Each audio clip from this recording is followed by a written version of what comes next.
Online class में आपका स्वागत है।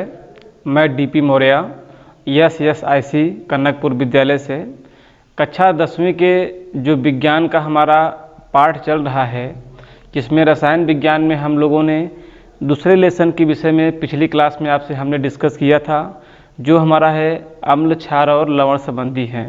तो बच्चों, मैंने इसके पहले क्लास में आपको बताया था कि अम्ल और क्षार और लवण की पहचान कैसे होते हैं, उनके क्या हमारे गुण होते हैं। इस प्रकार से हम लोगों ने बात किया। आज जो हमारा है, किसी भी अम्ल की पहचान करने की अगर उसके कुछ हमारे आंकिक मान अगर पता होते हैं, तो उन सभी प्रश्नों में हमारे अम्ल और क्षार की पहचान कैसे करते हैं, तो उसके लिए हमारे वैज्ञानिकों ने एक pH पैमाना दिया, जिसे हम लोग pH स्केल के नाम से भी जानते हैं। तो आइए हम लोग बेटा देखते हैं कि pH स्केल का यहाँ पे क्या तात्पर्य है और इसे हम लोग कैसे मापते हैं, इसका मापन की प्रक्रिया क्या होती है। तो देखिए, जैसा कि हमारा दिया है pH स्केल क्या होता है। जैसे बच्चों आप जानते हैं कि किसी भी दूरी को हमको मापना होता है, तो दूरी के लिए हम लोग मापने के लिए लंबाई या फिर हम लोग लंबाई को मापने के लिए मीटर, सेंटीमीटर, डेसीमीटर आदि का उपयोग करते हैं।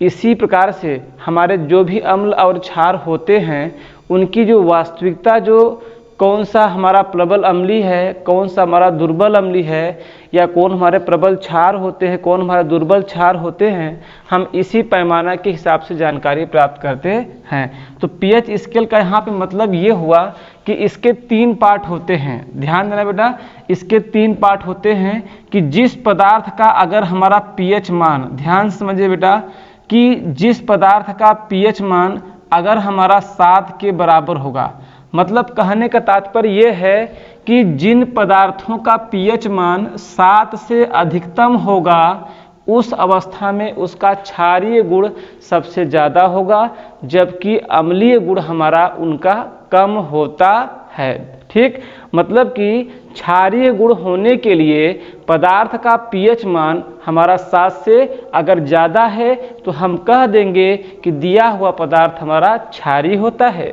अगर जिन पदार्थों का pH मान अगर 7 से कम होता है, उन पदार्थों को हम लोग कहते हैं कि आपके अंदर अम्लीय गुण है। ठीक है बच्चों, तो यहाँ पे हमें यह तुलनात्मक करना है कि 7 से ज़्यादा किसी के पदार्थ का अगर pH मान है, तो पदार्थ हमारा क्षारीय है, और 7 से कम है तो पदार्थ हमारा अम्लीय होता है।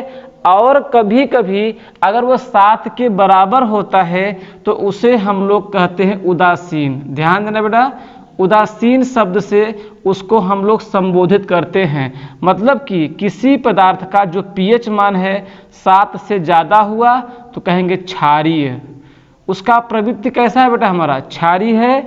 और किसी पदार्थ का pH मान अगर 7 से कम होता है, तो हम कहेंगे पदार्थ कैसा है, अम्लीय होता है। तो ये देखिएगा, ये हमारा मुख्य गुण है कि इसके हिसाब से हमारे प्रश्न बहुत बार पूछे जाते हैं कि किसी पदार्थ का pH मान इतना है तो वह कैसा होगा, या कितना है कैसा होगा। ठीक है, तो इसमें भी देखिए बेटा, अम्ल और क्षार में भी 2 भाग हमारे होते हैं। एक होता है बेटा हमारा प्रबल अम्ल, एक हमारा होता है दुर्बल अम्ल। ठीक है, एक होता है प्रबल अम्ल, एक होता है दुर्बल अम्ल। एक बेटा हमारा होता है प्रबल क्षार और एक होता है हमारा दुर्बल क्षार।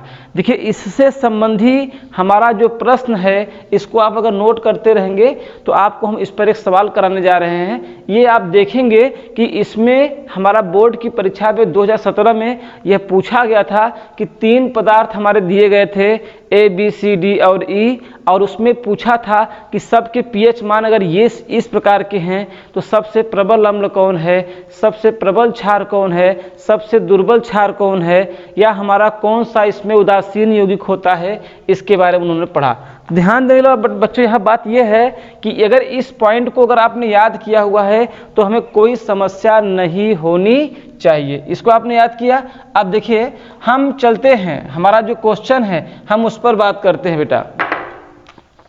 हमारे आपके पदार्थ A हैं, पदार्थ B है, पदार्थ C है, पदार्थ आपका जो है एक हमारा D है, और एक पदार्थ बेटा हमारा E है। और जिनके pH मान आपको दिए हैं, समझिएगा बेटा, इसका पीएच मान 2 दे दिया, इसका पीएच मान 5 दे दिया, या इसका पीएच मान मान लीजिए हमारा बेटा 8 दे दिया, इसका पीएच मान 7 दे दिया, इसका पीएच मान आपको 5 दे दिया, इसका पीएच मान जो है बेटा हमारा आप लोग को दिया 10 दे दिया।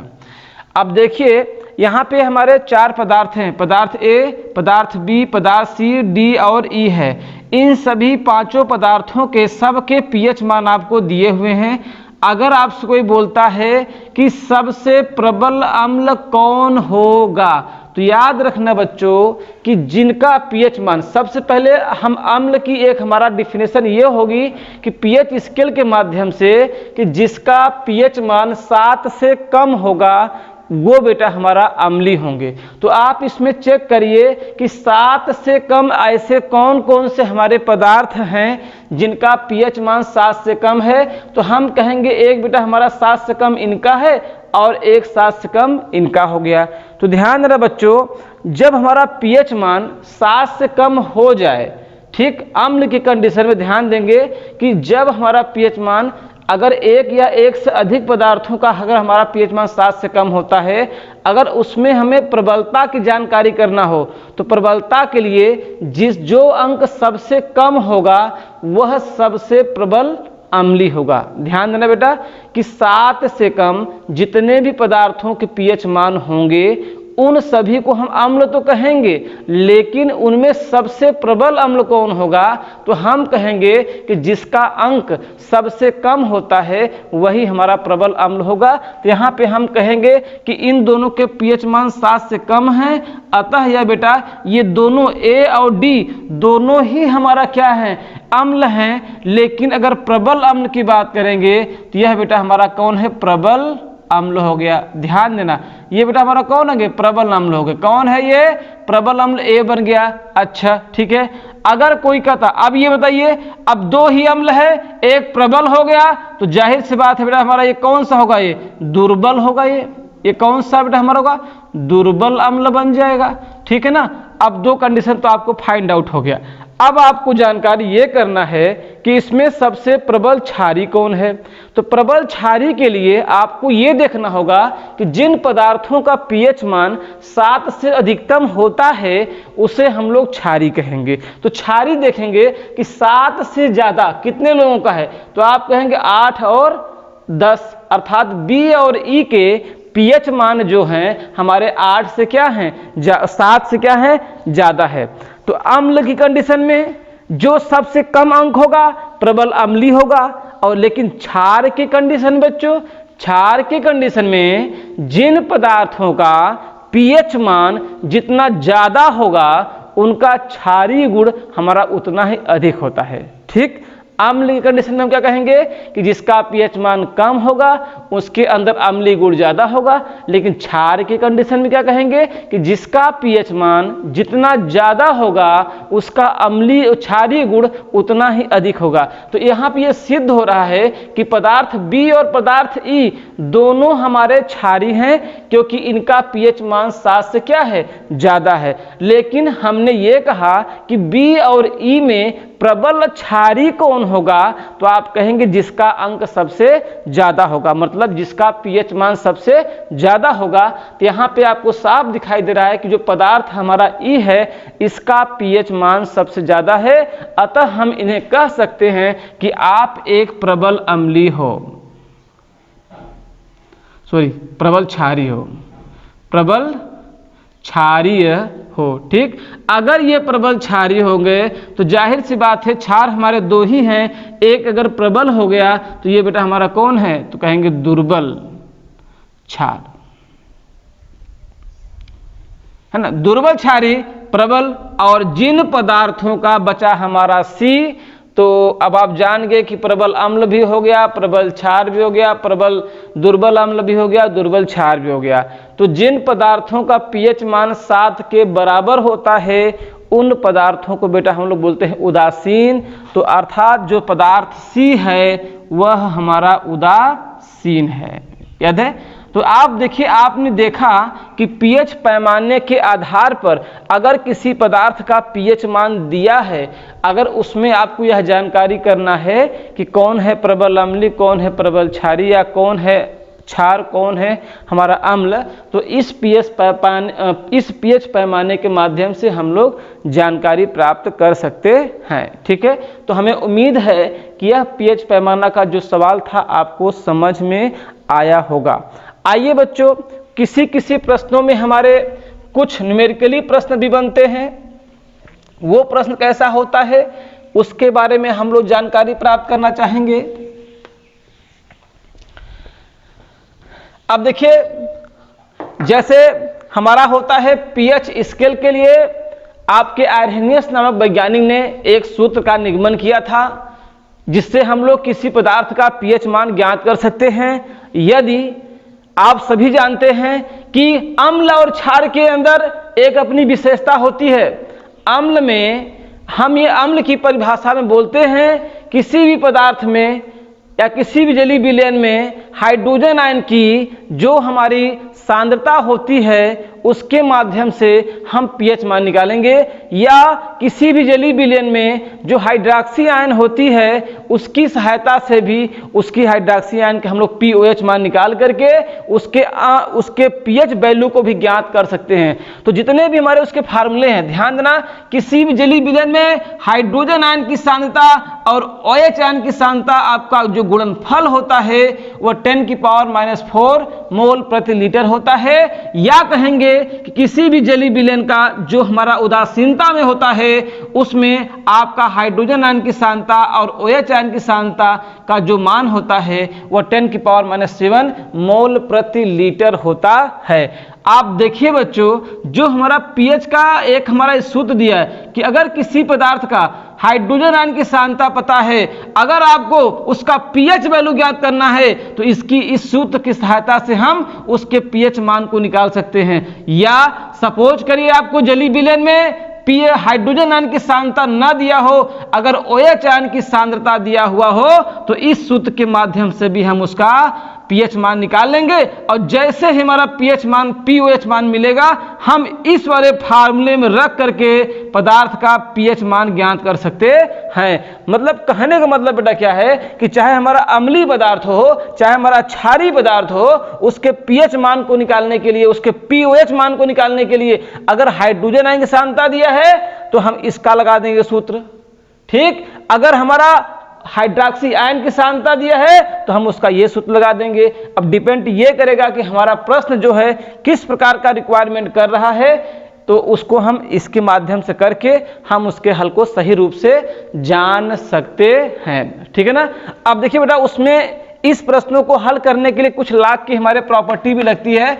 जैसे log a इंटू बी बराबर होता है log a plus log b। log a by B का मतलब होता है log a minus log of b और log ऑफ x की पावर n। log में किसी भी फलन के ऊपर अगर पावर होता है तो वह उसके गुणांक बन जाते हैं। log e base e 10 base 10 इसका मान 1 होता है, log 1 की वैल्यू भी 1 होता है, log 1 की वैल्यू 0 होती है। इसको आप ध्यान रखिए। और आइए बच्चों, हम इसी से संबंधी एक आपको न्यूमेरिकल कराने का प्रयास कर रहे हैं। सपोज करिए, आइए बच्चों, आपको दिया है कि एक विलयन में हाइड्रोजन आयन की सांद्रता 1 × 10⁻⁴ मोल प्रति लीटर आपको दिया है। अब हमको उसका पीएच और वह पीओएच मान हमें ज्ञात करना है। तो इस सूत्र को आप लोग याद रखिए दिमाग में अपने, इस सूत्र को आप अपने दिमाग में रखिए कि हमें क्या पता है, हाइड्रोजन आयन की सांद्रता पता है।